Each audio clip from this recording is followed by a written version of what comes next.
মনোপলির মন খারাপ। মনোপলির মন খারাপ আমরা একটু আলোচনা করব ইস্টবেঙ্গল নিয়ে, এবং কিছুটা ওই দীঘা পুরী কেন্দ্র করে একটা যে এই মুহূর্তে একটা জোরদার একটা আলোচনা চলছে, তর্ক বিতর্ক চলছে, দুটোকে নিয়ে একটা আলোচনা করব। কেন করব সেটা বুঝতে পারবেন, কেননা এই যে মনোপলি বললাম, এটা দুটো ক্ষেত্রে কিন্তু প্রযোজ্য, এবং জীবনের বেশিরভাগ সমস্যা কিন্তু আপনি ইকুইভ্যালেন্স খুঁজে পাবেন। মানে একই সমস্যা জীবনে বিভিন্ন ক্ষেত্রে প্রযোজ্য, সুতরাং জীবনে বিভিন্ন ক্ষেত্রে যে সলিউশন প্রযোজ্য সেগুলো কিন্তু অনেক ক্ষেত্রেই প্রযোজ্য। মানে যেটা হয়তো পুরীর দীঘার ক্ষেত্রে প্রযোজ্য, সেটা তো ইস্টবেঙ্গল ক্ষেত্রেও প্রযোজ্য। প্রথমেই বলি যে আজ দেখলাম সকালে বিভিন্ন সংবাদ মাধ্যম বা যারা ইউটিউবার তারা একটা খবর মোটামুটি মনে হয় কনফিডেন্টলি বলছে যে মিগুয়েলে সই হয়ে গেছে ইস্টবেঙ্গলে। তারপর যেটা হলো দেখলাম আমার চ্যাট ফোরামে কয়েকজন একটু সন্দেহ প্রকাশ করলো। কেন সন্দেহ প্রকাশ করলো? তার কারণ তারা কোচ অস্কারের ওপর মনক্ষুণ্ণ। তো এই বিষয়ে আরও একটা প্যারালাল টানবো যে একজনের রাগ আরেকজনের ওপর ঝাড়বেন না। এটা কিন্তু একটা খুব ক্ষতিকারক একটা প্রবণতা। মানে আপনার কারোর উপর একটা রাগ থাকতেই পারে, সেই রাগটা আপনি অন্যের ওপর দেখালে কিন্তু আপনি জীবনে ঠকবেন। দেখুন, কোচ অস্কার ভালো নয় সেটা আমি আগেই বলেছি, কোচ হিসেবে ভালো নয়, ব্যক্তি বিশেষ কেমন আমি জানিও না, জানার দরকারও নেই। এবার কোচ অস্কার ভালো নয় বলে মিগুয়েল খারাপ, সেটা কিন্তু অতি সরলীকরণ হয়ে যাবে। কেননা গত বছরই ওই উইন্টার উইন্ডোর সময়, ট্রান্সফার উইন্ডোর সময় মিগুয়েল নিয়ে একটু আলোচনা করেছিলাম। অডিও হয়তো বানাইনি, কিন্তু চ্যাট ফোরামে লেখালেখি করেছিলাম। তো মিগুয়েল, দেখুন, মিগুয়েলের 25 বছর বয়স। ও বাংলাদেশে চলে যাওয়ার ঠিক পূর্বেই ও ব্রাজিলের সেকেন্ড ডিভিশনে ছিল। এবার কেন ছিল? তার কারণ ও যে ক্লাবটাতে খেলছিল ব্রাজিলে, সেই ক্লাবটা রেলিগেট হয়ে যায় সেকেন্ড ডিভিশনে। কিন্তু তার আগে কিন্তু ফার্স্ট ডিভিশনে খেলছিল। অল্প বয়স, বেশি দিন অবশ্যই তাই খেলা সম্ভব নয়। এবার মিগুয়েল হলো আজকের দিনের সেই সব ব্রাজিলিয়ান প্লেয়ারদের প্রতিনিধি যারা মানে খুব বুদ্ধিমত্তার পরিচয় দেয়, মানে যারা অল্প বয়সে বুঝে যায় যে তার দ্বারা ইউরোপে খেলা সম্ভব কি সম্ভব নয়। দেখুন, ইউরোপে যাওয়ার একটা সময়, একটা বয়স আছে। এই মুহূর্তে অন্তত আজকের দিনে দাঁড়িয়ে ওই আপনি 17 থেকে 20 এর মধ্যে যদি, বা 19 বলা ভালো, এই বয়সের মধ্যে আপনি যদি ইউরোপের একটা প্রথম সারির ডিভিশনে লিগে না যেতে পারেন, তাহলে আপনার পক্ষে কিন্তু ওই ব্রাজিল থেকে ইউরোপে গিয়ে প্রতিষ্ঠিত হওয়ার সম্ভাবনা খুবই কম। তো সেই জন্য দেখবেন ওই বয়সটা পেরিয়ে গেলেই অনেক ব্রাজিলিয়ান প্লেয়ার বেশ কিছুদিন যাবৎ তারা ওই গালফে চলে যাচ্ছে, বা তারা জাপান, সাউথ কোরিয়া এই লিগগুলোতে চলে যাচ্ছে। মানে তারা বুঝে যাচ্ছে যে এই বয়সটা পেরিয়ে মধ্যে যদি হয় ইউরোপ, নয়তো নেক্সট কিছু বেটার কিছু ভাবতে হবে। তো মিগুয়েলও তাই, এখন ওর 25 বছর বয়স। ও 2 বছর আগে বোধ হয়, 2 বা 3 বছর, 2 বছর বোধ হয় ও বাংলাদেশে চলে গিয়েছিল। তো এবার মিগুয়েল বেশ ভালো প্লেয়ার, মানে পেডিগ্রি তো ভালোই আমরা দেখছি। কিন্তু যেটা সমস্যা হবে সেটা হচ্ছে যে, প্রথম ভালো জিনিসটা বলি, দেখুন, যেটা আগেও আলোচনা করেছি যে অস্কার টেকনিক্যালি খুব একটা ভালো কোচ নয়। বিভিন্ন কনস্ট্রাকটিভ মুভ টুভ খুব একটা তৈরি করতে পারে, যেটা আমি নয়, মানে আপনারা শুনেছেন ওই বাংলাদেশের এই জার্নালিস্টটা বলেছিল। তার আগেও আমরা আলোচনা করেছিলাম আমার চ্যাট ফোরামে। কিন্তু তা সত্ত্বেও ও উতরে যেত মূলত এই মিগুয়েল, রবসন জাতীয় কিছু প্লেয়ার ওর টিমে ছিল বলে। তারা দায়িত্ব নিয়ে কোচের খামতিটা পূরণ করে দিত। তো সেই দিক দিয়ে ভাবতে গেলে আপনাকে কিন্তু একটা বাড়তি গ্রেস মার্ক দিতেই হবে মিগুয়েলকে, যে কোচ হিসেবে অস্কার থাকা সত্ত্বেও ও ভালো পারফর্ম করেছিল। এবার এখানে একটা সমস্যা আছে, বাংলাদেশে একটা মনোপলি চালায় বসুন্ধরা কিংস, মানে দেশের সমস্ত শ্রেষ্ঠ বাংলাদেশি প্লেয়ারদেরকে ওরা তুলে নেয়। অপোনেন্ট যেসব টিম রয়েছে তাদের মানে ভারে অনেকটাই পিছিয়ে তারা বসুন্ধরার থেকে। সুতরাং সেই চ্যালেঞ্জটা কিন্তু বাংলাদেশে খেলার সময় মিগুয়েলকে সম্মুখীন হতে হয় না। কিন্তু আমরা দেখেছি যে এএফসি কাপেও কিন্তু মিগুয়েল ভালো খেলেছে, মানে উড়িষ্যার সাথে বা মোহনবাগান সুপার জায়ান্টের বিরুদ্ধে ভালো খেলেছে। সুতরাং এই ব্যাপারে হয়তো একটা পজিটিভ ব্যাপার আছে, কিন্তু এখানে একটা কিন্তু আছে। এফসি কাপে দুটো টিমের সাথে খেলতে হয়েছে মিগুয়েল আর রবসনকে, সুপার জায়ান্ট আর উড়িষ্যা। কিন্তু আইএসএলে কিন্তু প্রত্যেকটা অপোনেন্ট টিমই কিন্তু এই Orissa, Mohun Bagan super giant type, তারা সংগঠিত টিম। তো সেখানে দিনের পর দিন মিগুয়েল একার হাতে ইস্টবেঙ্গলকে উতরে দেবে, এই সম্ভাবনাটা খুবই কম, খুবই ক্ষীণ। এইটাকে যদি এই সম্ভাবনাটাকে আপনাকে বাস্তবায়িত করতে হয়, তাহলে কিন্তু আপনাকে একটা কোচ লাগবে যে ওই স্ট্র্যাটেজিক্যালি মোকাবিলা করতে পারবে অপোনেন্টকে। নয়তো ওই আপনি যদি ভাবেন যে মিগুয়েল আসবে, সে একাই উতরে দেবে, কোচের সমস্ত খামতি উতরে দেবে, সেটা নির্বুদ্ধিতার পরিচয় হয়। এই মনোপলি নিয়েই কিন্তু সমস্যাটা এখন হয়েছে আমাদের এই দীঘা পুরীর মধ্যে। আপনারা ভাবুন, মানে এখন যেটা হচ্ছে দেখছি, পুরীর অনেকে, উড়িষ্যার অনেকে বলছে কেন জগন্নাথ ধাম নাম দেওয়া হয়েছে। আমরা সাধারণত কী দেখি, ধরুন আপনার নামে পাড়ার কারোর একটা নাম হলো, আপনি গর্বিত হন, আপনি না হলে আপনার বাবা মা গর্বিত হন, আমার ছেলের নামে চারিদিকে নাম হচ্ছে। কিন্তু এই ক্ষেত্রে উল্টো কেন? আপনি ততক্ষণই গর্বিত হন যতক্ষণ আপনি দেখেন যে যাদের নামকরণ হচ্ছে তারা আপনার থেকে অনেকটা পিছিয়ে। কিন্তু যেই মুহূর্তে দেখেন যে যাদের নামকরণ হচ্ছে তারা আপনার থেকে বেশি খ্যাতি অর্জন করার সম্ভাবনা রয়েছে তাদের, তখনই আপনি কিন্তু আমার খিদে পেয়েছে, আমায় খেতে দে। মনে পড়লো গতকাল একটা ওয়েব সিরিজ দেখছিলাম, ভোগ। সেখানে এর রাগ ওর ওপর, মানে ওই অরিত্র বলে একটা ছেলে আছে ইউটিউবার, ও খুব মনক্ষুণ্ণ হয়েছিল পরমব্রতর ওপর। কেন পরমব্রত বোধহয় কিছুদিন আগেই একটা কোনো একটা টক শোয়ে হবে বোধহয়, ওই ছেলেটাকে একটু হ্যাটা করেছিল। তো ওই ছেলেটা কালকে দেখলাম একটা রিভিউ করেছে ওই ভোগ ওয়েব সিরিজে। তো পরমব্রতকে যাচ্ছে তাই বলল, আমার খিদে পেয়েছে, আমায় খেতে দে। তো আমি তো আমার ওয়েব সিরিজটা দেখলাম, পুরোটাই দেখলাম, হইচইতে আছে। তো যেটা হয়েছে হচ্ছে, মানে গল্পটা খুব খেলো, মানে বেসিক যে গল্পটা নিয়ে 6টা এপিসোড বানিয়েছি, সেই গল্পটাই খুব, মানে ওয়েব সিরিজ হিসেবে খেলো। আমি জানি না, গল্পটা পড়িও নি, অরিজিনাল গল্পটা। গল্পের আলাদা একটা ভাষা থাকে আর মুভির আর একটা ভাষা থাকে। তো ওই গল্পটা মানে মুভি হিসেবে একটা জোরালো গল্পই নয়।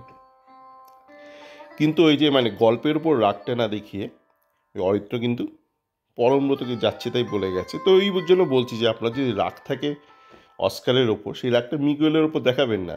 বরঞ্চ এটা ভাবুন যে ওরম অস্কার টাইপ কোচ থাকা সত্ত্বেও মিগুয়েল অন্তত এফসি কাপে উড়িষ্যা এবং মোহনবাগানের সাথে যে ম্যাচগুলো সেগুলোতে ভালো খেলেছে, সেটা বড় ব্যাপার। মানে আর মনোপলি দেখুন, এই ব্যাপারটা জানি না, মানে এদের মাথায় রাখা উচিত, মানে নিতুদের, ইমামি কর্মকর্তাদের, নয়তো কিছুদিন বাদে আবার মানে মুখ্যমন্ত্রী ডেকে ঝাড় দেবে এদেরকে।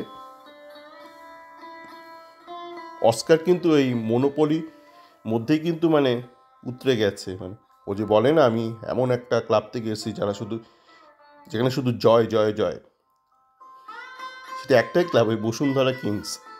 এবং সেখানে টোটাল মনোপলি ছিল, মানে ওর সাথে বাকিদের বিশাল ব্যবধান ছিল নামের ভারে। সুতরাং ওর এই খামতিগুলো সেখানে ধরা পড়েনি। কিন্তু ওই আইএসএলে মানে ও বারবার ফেল করবে, কিন্তু এই বয়সে এসে ওর মাথা খুলবে না নতুন করে।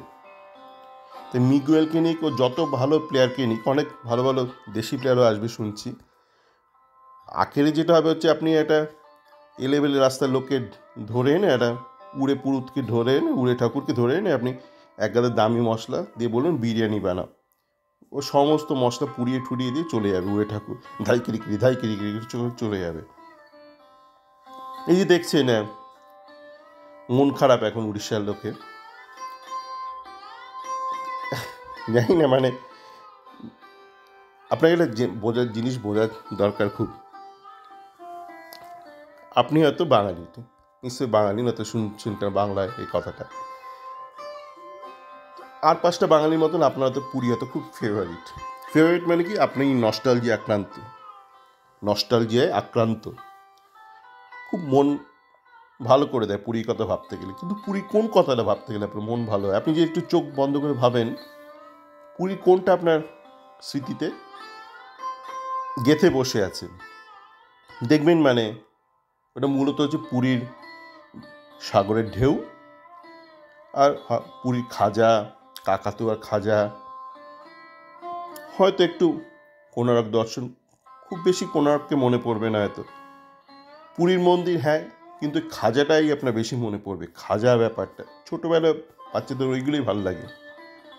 আপনার ভালো লাগাটা যেটা তৈরি হয়েছে নিশ্চয়ই ছোটোবেলা থেকেই তৈরি হয়েছে, শৈশব থেকে। দামড়া বয়সে তো নিশ্চয়ই নয়, যখন আপনার খুব জ্ঞান হয়েছে তখন তো নয়। তো ছোটোবেলায় নিশ্চয়ই আপনি অত আধ্যাত্মিক বিষয় নিয়ে খুব একটা ওয়াকিবহাল ছিলেন না, বেশিরভাগ মানুষ আমরা থাকি না। তো যেইটা ভাল লাগে ওই পুরো আবহাওয়া, পরিবেশ, পরিস্থিতি, আর ওই বিশেষ করে খাজাটা, এক বাক্স খাজা, ঘিয়ে ভাজা খাজা, কেউ বলতো ডালটা খাজা কিনবো না, ঘিয়ে ভাজা কাকাতুয়ার খাজা, সেই জিনিসটা আপনারা কিন্তু বেশি আকৃষ্ট আপনাকে করে।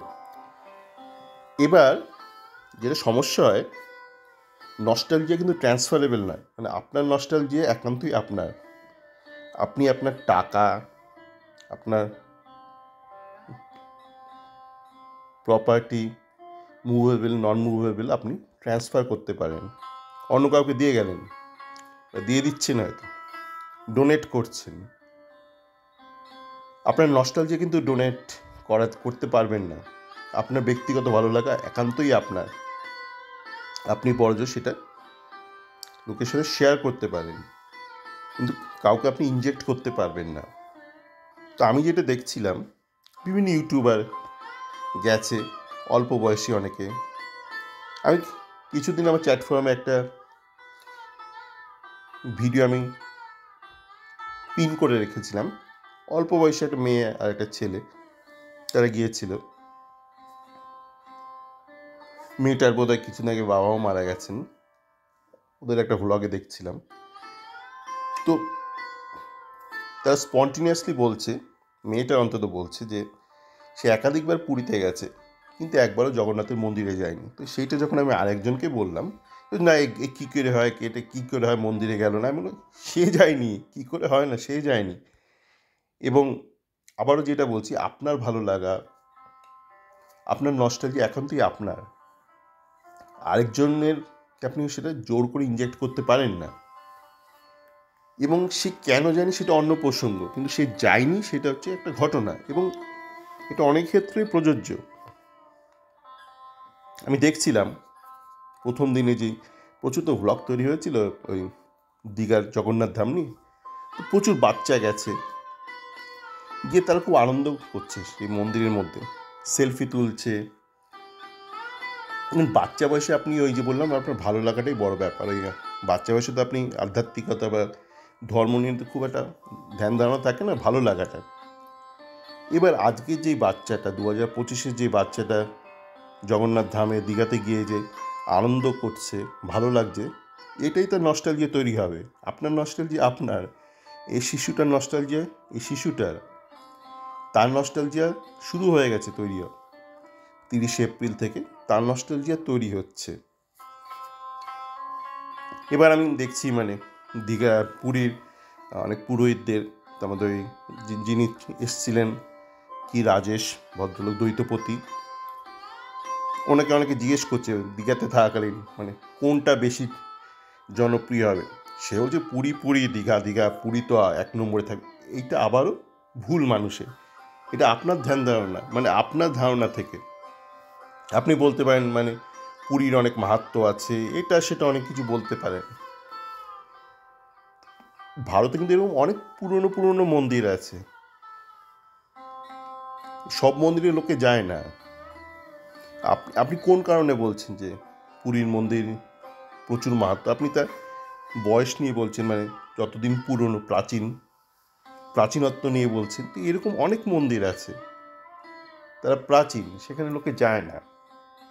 ওই যে বললাম কী কারণে পুরীতে যায়, বা আপনার নস্টালজিয়ার প্রাইম এলিমেন্টস কী কী, সেটা কিন্তু ভাববার বিষয় আছে। এবার যেটা হয়েছে, মানে আমি কয়েক বছর আগে দীঘায় গিয়েছিলাম, কলকাতায় গিয়ে। তো দীঘায় গিয়ে তাজ্জব হয়ে গিয়েছিলাম। মানে দেখলাম, মানে পুরো দীঘা থেকে শঙ্করপুর পুরো রেনোভেট করে একদম, আমি থাইল্যান্ডে যাইনি কিন্তু বিভিন্ন ইটে দেখেছি, তো মানে ভিডিও তো ওরকম, মানে একদম পুরো সাজিয়ে দিয়েছে। আর তার কয়েক মাস বাদে আরেকবার গিয়েছিলাম দীঘাতে, ওই ইন্ডিয়ার ট্রিপের সময়। তো তখন দেখলাম পুরো মেরিন ড্রাইভটা তৈরি করে দিয়েছে, মানে দীঘা থেকে পুরো শঙ্করপুর হয়ে একদম সমুদ্রের পাড় দিয়ে।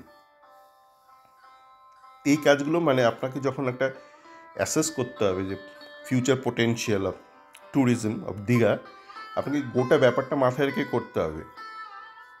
ওটা শুধু আর মন্দিরে আবদ্ধ নয়, পুরো গোটা বিষয়টা পুরো মানে ওভারঅলিং করে দিয়েছে, পুরো আপগ্রেড করে, মানে একদম চূড়ান্ত বিউটিফিকেশন করে দিয়েছে। তো তার ফলস্বরূপ যেটা হবে হচ্ছে, আপনার নস্টালজিয়া নিয়ে আপনি থাকবেন, আমার নস্টালজিয়া নিয়ে আমি থাকবো। আমি চোখ বন্ধ করে পুরীর ঢেউ শুনবো, রোমন্থন করবো, স্মৃতি রোমন্থন করবো সেই খাজা। কিন্তু নতুন জেনারেশন বা অল্প বয়সী যারা সবে ঘুরতে শুরু করেছে, তাদের মনে কিন্তু দীঘাটাই বেশি গেড়ে বসবে, দীঘার জগন্নাথ মন্দির। আর আপনি প্রাচীন মানুষের বলতে থাকবেন পুরী এগিয়ে পিছের কথাই না। আমার হচ্ছে ট্যুরিজম কোথায় বেশি গ্রো করবে, সেটা অবশ্যই দীঘাতে। টেকনিক্যাল কারণে বলেন, কী কী টেকনিক্যাল কারণে। তো ওই মনোপলির জন্য মানে পুরীর এই অবস্থা, মানে তারা ভেবেছিল আমরা এইভাবেই সারা জীবন কাটিয়ে দেব, কোনো রকম কম্পিটিশান নেই। সে মনোপলি কিন্তু ওই অস্কারের ক্ষেত্রেও প্রযোজ্য। মানে অস্কারের যতটুকু খ্যাতি বা পারফরমেন্স পুরোটাই মনোপলি কেন্দ্রিক। ও বাংলাদেশে যে ক্লাবে কোচিং করতো, সেখানে সেই ক্লাবটা পুরোপুরি মনোপলি ছিল প্লেয়ার মার্কেটে, তাই ওখানে ও সাফল্য পেয়েছিল। তো এই মনোপলিটাকে সরিয়ে আমাদের কিন্তু ভাবা দরকার আছে। এটাই বলার ছিল যে যতই লাফাক, যেটা ঘটনা, যেটা বাস্তব, সেইটাই দিনের শেষে জয়ী হবে। সকলে ভালো থাকবেন।